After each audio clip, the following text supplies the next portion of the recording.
কিছু পেতে গেলে তার বদলে অনেক কিছু তোমাকে হারাতে হবে, সেই একইভাবে অনেক কিছু তোমাকে পরিশ্রম করে যেতে হবে। ভিডিও শুরু হওয়ার আগে তোমাদের কাছে আমি একটাই রিকোয়েস্ট করলাম, ফলো করে পাশে থাকবেন।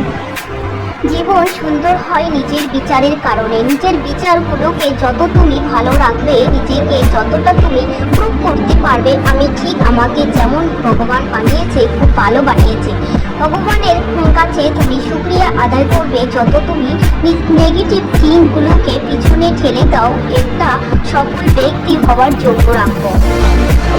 নেগেটিভ থিঙ্কিং, আমাদের নেগেটিভ থিঙ্কিং আমাদের খারাপের দিকে নিয়ে যায়। যতই আমরা নিজের ভালো করতে চাই না কেন